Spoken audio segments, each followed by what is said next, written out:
All right, friends, welcome back to my channel. If you're new here, I'm Martisa and I'm a gardener. It's August and I have neglected my garden. So today in this video, we're gonna figure out how to get that whole situation rectified. And we're starting with the community garden plot where my tomatoes have completely fallen over. Let's go check it out. Okay, so here's the truth. This community garden plot don't be seeing me very as often as it needs to be seeing me, which means that for me next year, I absolutely will be changing my strategy about what I have in this garden, what I plant here. The things that are here currently, I have okra, I have tomatoes, and both of those things need like attention every other day. At least they need some eyes on them. So next year, I intend to just plant some like garlic, some onions in this bed and leave all of my fruiting plants that are going to need my attention and need protecting on the balcony where I'm actually there every single day. I brought some, I don't even know what this is called, but it's like this Velcro tape to help stake up tomatoes or protect tomatoes. And then I brought my shears and things. So we are gonna, let me show you the damage. All right, so this is what we got going on. We have tomatoes that have fully just flopped over off of the supports, and they are all just hanging out in this little part, this walkway. I'm going to attempt to get them back staked up. So let's see how this goes. I'm scared that they have already snapped or my supports are going to be they're too weak, but I don't know. We'll see. I think for this job, I'm going to have to do a decent amount of pruning and a decent amount of probably cutting back. If we end up with green tomatoes, then I will just do some green tomato chow, or we'll do fried green tomatoes one day. But let's see how much we can save.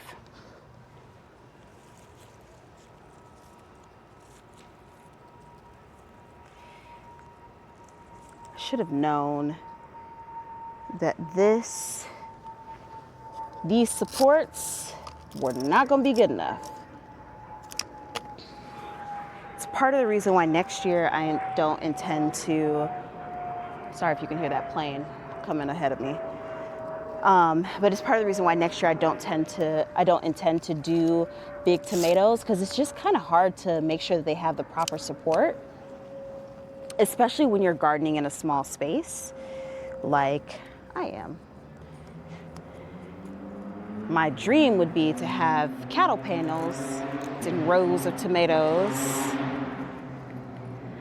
but that dream will have to wait until I also have some land. Look at this.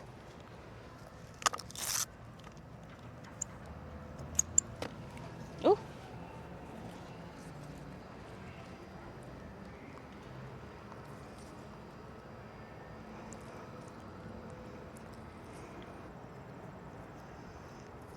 All right, that's one plant. I think this is my Paul Robeson. Eek, eek. Oh my goodness. There's another one. There's another leader here. So let's see if we can get it tied up on this other side. Oh no, it's splitting bad. Like it's trying to completely sever from the plant, the main leader. So let's see. It hasn't fully, so, which means that there's still hope yet.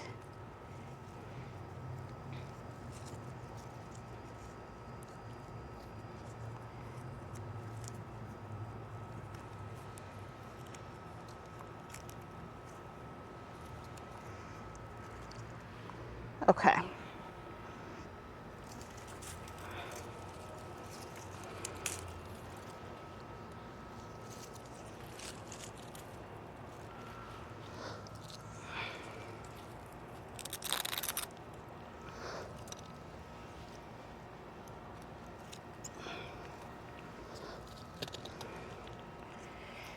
Whoever gardened in this plot before me, and I don't know how long before me, had mint, and I've been pulling this dang on mint up all season long, and that mint don't care, don't give a hoot for me trying to pull it up.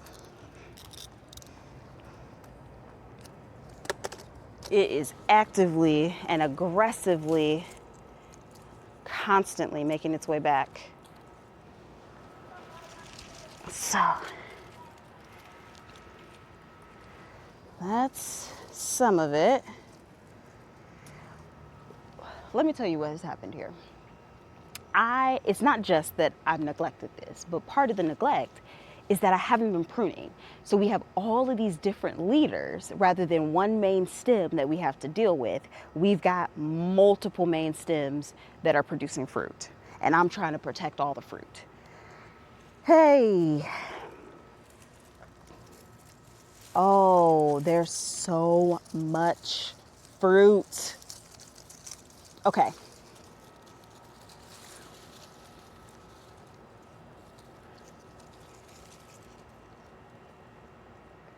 Yeah, and these are starting to get diseased because they have been just chilling on the ground.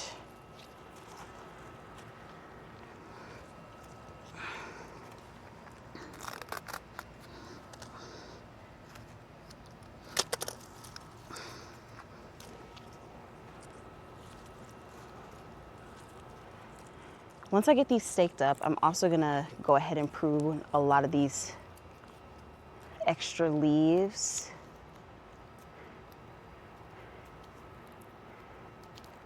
Really all we're doing is trying to get these to hang in here until they start to blush.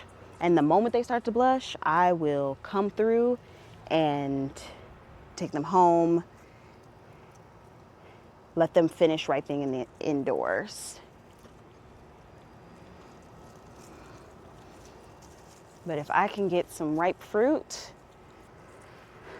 some blushing fruit, I will be happy. Because it's a lot of me. It's a lot over here.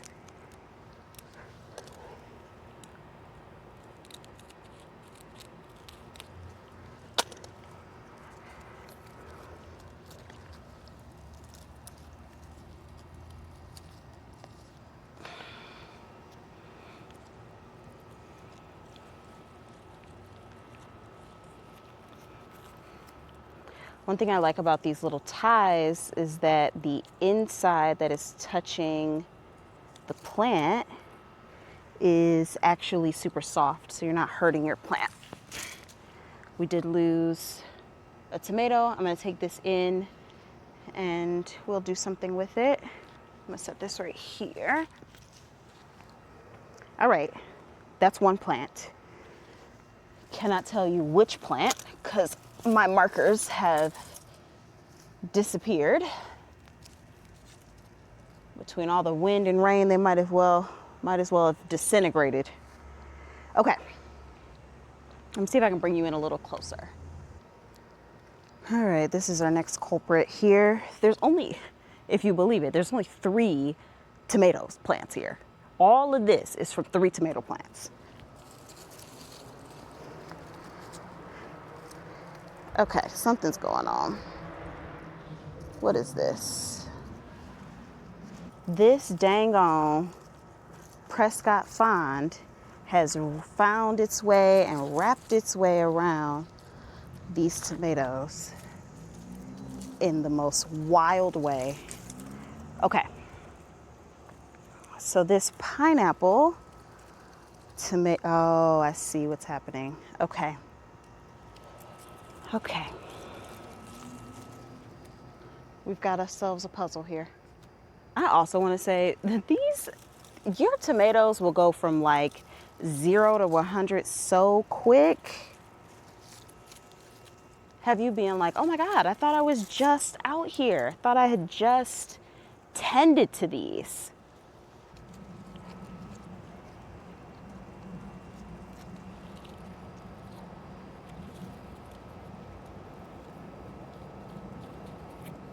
And if you could believe it, even with all the rain that we've gotten, they're thirsty.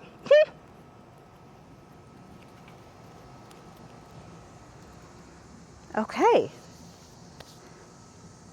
We got some standing up. And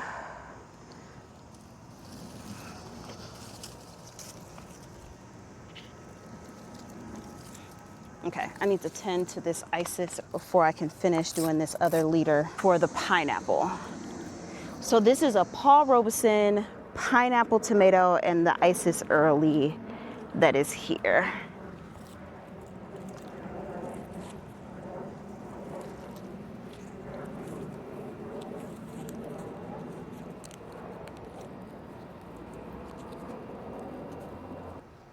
Your underwear tomatoes are vining plants, so really their natural way of being is to sprawl across and root across the ground. The issue with doing that is that you lose a lot of your fruit because a lot of the fruit is sitting on the ground. It gets bug damage, it gets disease. You're not going to really be able to eat it. So this is why we trellis. However, they also get so massively tall because they're used to sprawling on the ground however many feet, 6, 7, 8 feet, maybe even longer. But now we're just trellising them up that amount of height.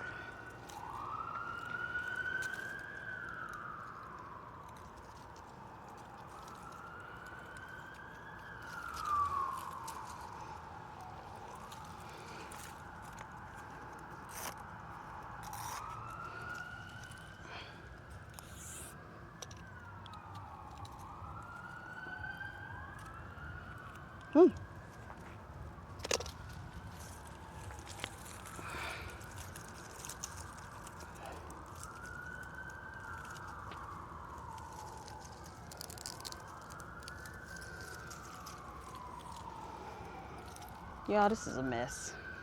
This is a mess. Can you see me? I think you can. I'm just behind all of this mess. Okay. We got one more plant to at least just get off. Oh, maybe not. We got more than that. Yeah, I don't know what to do. I'm very close to just literally picking these fruits and doing some frying up some green tomatoes. That wasn't the intention for these fruits.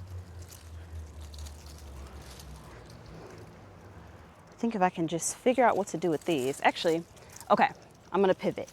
We're gonna start taking out some of this foliage so I have less that I'm fighting.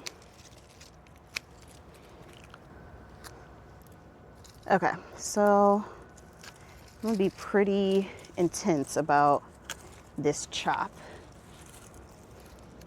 There's a lot of diseased foliage.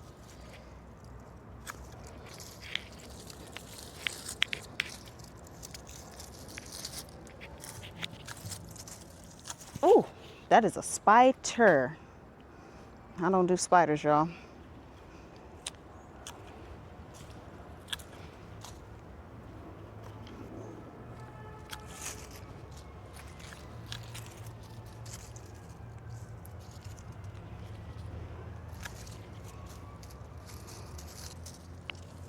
Just gotta be careful where I'm cutting because some of this has fruit on it. I'm gonna sacrifice these couple of fruits. I just snipped this off. We'll take these in and figure out what to do with them or don't. There's a nice sized tomato at the end of this one. We'll try and keep. There is some disease. I don't know how many of these are gonna last.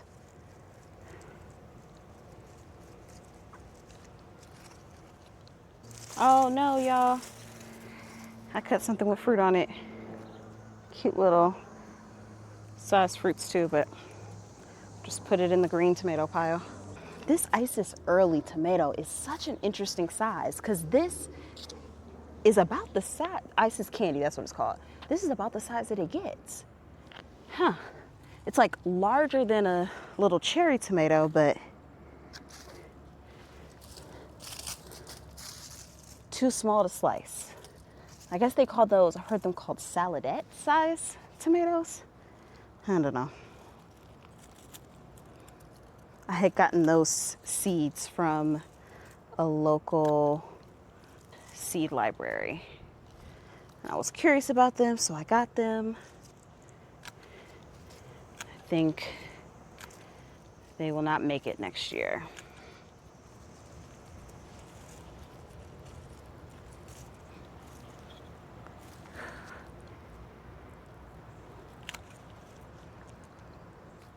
Oh, that is a mosquito that keeps trying to eat me up. Should have put some bug spray on. I was not thinking.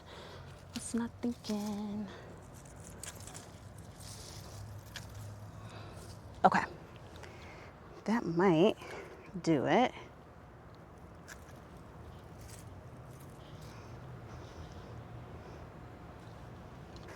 We got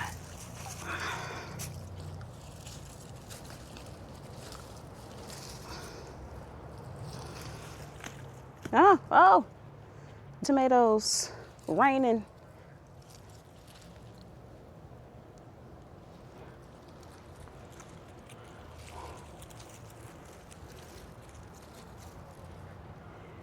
Let's see if I can get those tied up.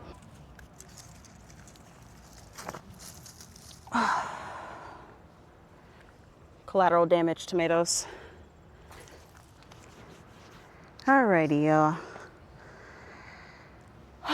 It's time to make our way to the other side.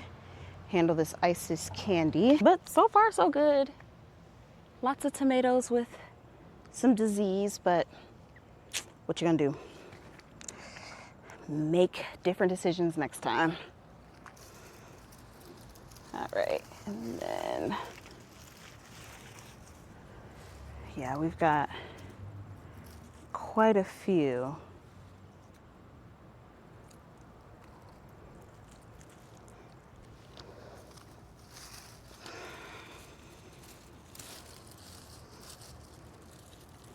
I am just kind of trying to get them all on this one thing. It will probably continue to try and fall, and I'll just have to figure that out at a different moment. Hopefully, my hope with this is that this is a very short-term situation until these fruits start to blush and I can bring them in the house. Ooh, that is a massive cricket, my God, today. Okay, y'all, I think that's it. We've got just about everything off the ground. There's one piece that I do see, now that I'm looking at it from this angle, that I missed on the other side. But I'm gonna go over there and handle that, and then I'm gonna show you what's going on, where we landed. Alrighty, it's not perfect, but it'll do. We've got the Isis early, everything's on a lean, but there are so many tomatoes in here. Little babies everywhere. And then that is the pineapple, and that is the Paul Robeson. Everything is off, all the tomatoes are off the ground. So where everything was just kind of hanging out down there, they are now up. It is not pretty, but it is working. And my God, look how gorgeous these fruits are. Just stunning. I've got a few pieces of collateral damage that I'll take home and figure out what to do with in the kitchen. But for now, that is done. This is tending part one, because this ended up being a lot longer than I thought it was. So come back to see me get the rest of the garden figured out. If you like this kind of content, please like, comment, and subscribe to this channel, and I will see you in the next video. Bye, friends.